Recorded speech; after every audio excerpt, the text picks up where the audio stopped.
Unajua watu wanasikiaga FAROUK. Huyu FAROUK ni mtu tofauti. Hata hao watu wa kuandika magazeti hawajui waandike anaitwa nani. FAROUK Taigut KIBET, a name that doesn't command headlines, yet it echoes through Kenya's corridors of power. Born on 31st March 1965 in the village of Kapkechui in Tarbo constituency, Uasin Gishu County, FAROUK emerged from modest beginnings. His formal education is believed to have ended at Chepkemel Primary School. No records about his other levels of education, just grassroots instincts, street smart resilience, and political proximity that would place him next to the most powerful man in Kenya.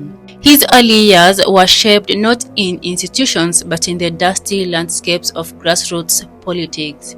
In the 1990s, FAROUK aligned with Reuben Chesire, then a member of parliament for Eldoret North and an influential KANU stalwart. Ironically, Chesire's main political rival at the time was a rising star, William Ruto. In 1997, a political switch that would define KIBET's trajectory occurred. He crossed the floor. He left Chesire's camp and aligned himself with William Ruto.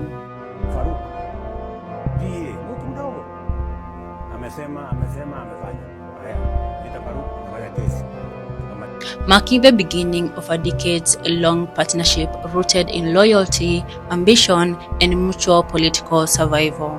It was not just a switch of allegiance, it was a baptism into real politics. FAROUK brought with him unrivaled street mobilization skills and the ability to inspire both fear and respect. In 1997, FAROUK KIBET became a nominated councillor for the Warren County Council, a position he would hold until 2003.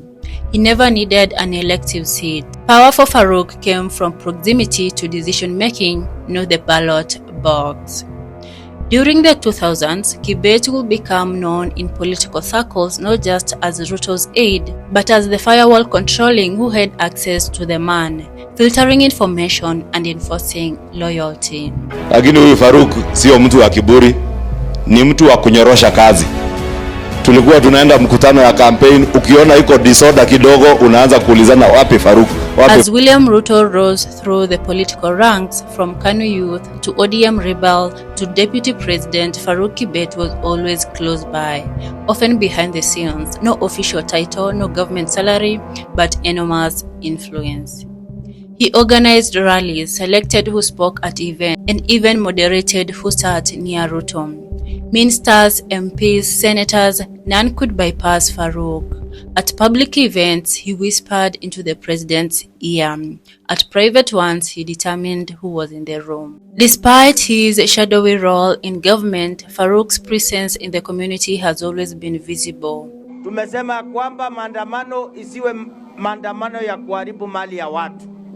Tunataka maandamano iwe ni ya amani, ya kujieleza. He funds churches across the North Rift, supports local development projects, and spearheads events like the Great Chepsaita Cross-Country Run, an initiative combining athletics, education, and medical outreach. In some cases, over 3 million Kenyan shillings is raised monthly through events he supports. He is both feared and respected. Some see him as a ruthless political figure, others as a unifying community figure. Kwa sababu tulisema hatupangwingwi, lakini tulipatia FAROUK KIBET nafasi atupange. Hata nilikuwa nimemwambia Rais Ruto aniwachie yeye apage mambo yangu, akaniruka. Akasema anahitaji yeye nitafute yangu na FAROUK's rise has not been without controversy. Following the 2007 post-election violence, he came under the radar of the International Criminal Court. While never charged, he was mentioned in investigations concerning witness interference in the cases against Ruto and Uhuru Kenyatta. In 2015, he was also linked to the National Youth Service scandal after receiving large sums of money, amounting to 1.3 million Kenyan shillings from one of the key suspects. He denied any wrongdoing and claimed it was a personal matter unrelated to NYS. Despite being surrounded by allegations, no formal charges have been brought against him to date. In the run-up to the 2022 general elections, FAROUK played a decisive role in organizing UDA rallies. kwa sababu tulisema hatupangwingwi, lakini tulipatia FAROUK KIBET nafasi atupange. Grassroots mobilization and coordinating campaign intelligence. His logistical planning and vetting of local leaders proved instrumental to the party's penetration into Mount Kenya and Rift Valley. He remained largely in the background, no press conferences, no interviews, but insiders agree FAROUK was as central to the campaign as Ruto himself. FAROUK KIBET represents a unique political archetype, unapologetically informal yet essential. No official role but enormous weight. Huyu FAROUK ni mtu tofauti. Hata hao watu wa kuandika magazeti hawajui waandike anaitwa nani. Ni mtu ako na responsibility, he works hard, lakini you cannot go somewhere na useme hii ndio ofisi ya FAROUK. He believes in silent influence, where power is earned by loyalty, not appointment. He speaks rarely, and when he does, it is measured, precise, and politically calculated. He preaches unity, usually in churches, often reminding politicians that tribalism is outdated and destructive. Sisi zote tuishi kama Wakenya. Kuna waenezaji wa mambo ambaye sio sawa, ambaye ni wa kabila. Tafadhali naomba nyinyi mkiwa wa Kenya tuishi kwa amani, tuishi kwa kupenda jamii wengine. Often reminding politicians that tribalism is outdated and destructive. FAROUK KIBET is now in his 60s. He remains elusive. He is married with one son, keeps his family life mostly private. He has never declared wealth, yet is regularly associated with immense influence and resources. His legacy, a man who chose the shadows and mastered them. A kingmaker who doesn't sit on the throne.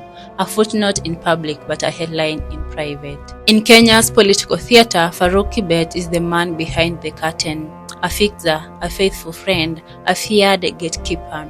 He may never appear on ballot, never hold cabinet office, but in every meeting, every whisper, and every alliance, his presence is unmistakable.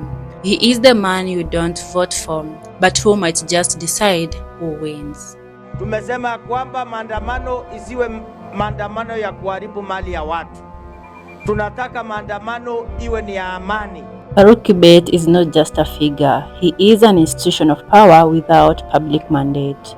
His influence begs a question. Are we witnessing the birth of a new power castle in Kenyan politics, or a necessary fix to political chaos?